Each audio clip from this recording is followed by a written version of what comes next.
perang Badar dan Fatu Mekkah, ternyata ada juga di bulan suci Ramadan ini yang namanya perang Ain Jalut. Kalian mau tahu gak sih kisah perjalanan Ain Jalut itu? Nah, beberapa sahabat-sahabatku akan menceritakan perang Ain Jalut.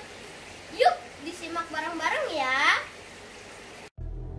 Perang Ain Jalut dikarenakan kaum Mongol sadis terhadap kaum Baghdad.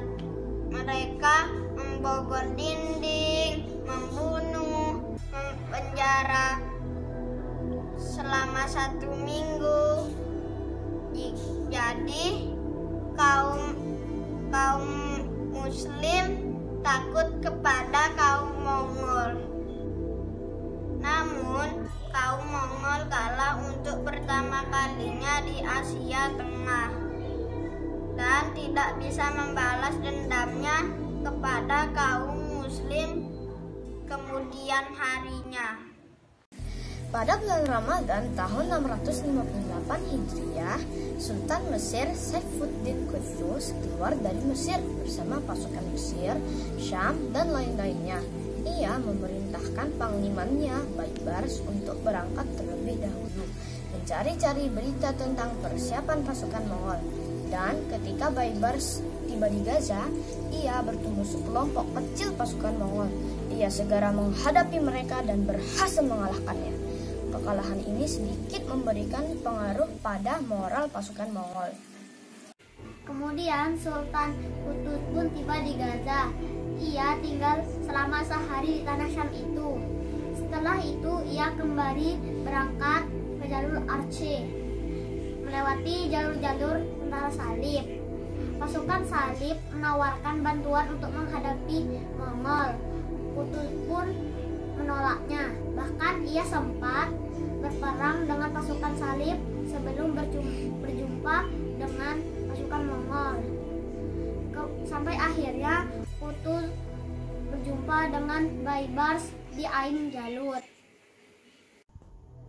Qutuz menyiapkan strategi di medan perang nanti. Qutuz tidak menyiapkan pasukan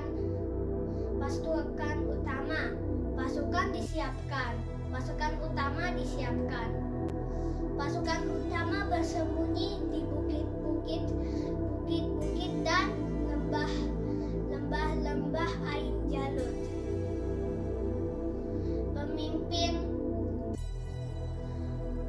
Pemimpinnya pasukan adalah Baibars.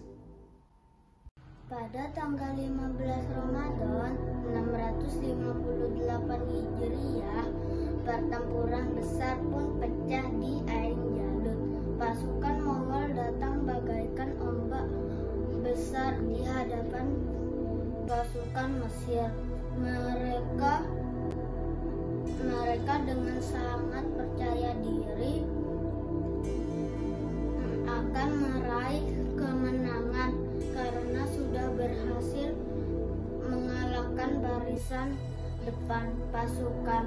Tapi Sultan Qutuz tetap teguh dan tak merasa gentar. Ia berteriak dengan seruan perang yang terkenal, "Wa Islamah!"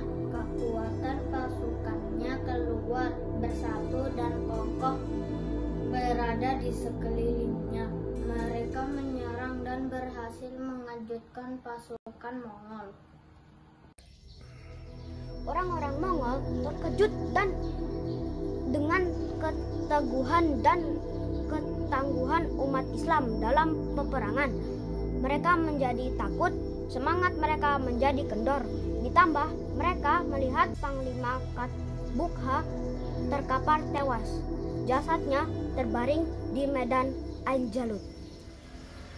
Islam terus mengejar pasukan Mongol yang konsentrasi melarikan diri. Sampai akhirnya Mongol berhasil bersatu kembali di Bisan, sebuah desa dekat Ain Jalut. Perang sengit pun kembali berlanjut. Sultan Quddus terus berteriak memotivasi pasukannya, "Wa Islamah!"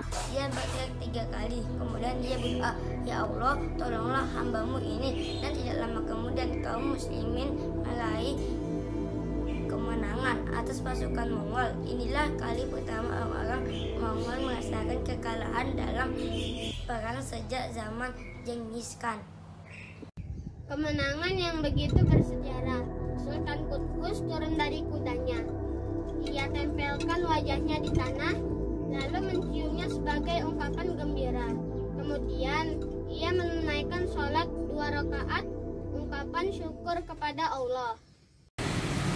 Nah, teman-teman, dari kisah perang Ain Jalut dapat kita ambil hikmahnya, yaitu 1. Kita harus senantiasa beriman kepada Allah Subhanahu wa Ta'ala. Yang kedua, kita harus berani menegakkan kebenaran dan takut hanya kepada Allah. Yang ketiga, kita harus optimis dan tidak mudah menyerah dengan keadaan. Yang keempat, senantiasa bergantung dan memohon pertolongan hanya kepada Allah. Demikian sejarah tentang perang Ain Jalut yang dapat kami sampaikan. Semoga cerita ini bermanfaat untuk kita semua ya. Selamat menunaikan ibadah puasa. Wassalamualaikum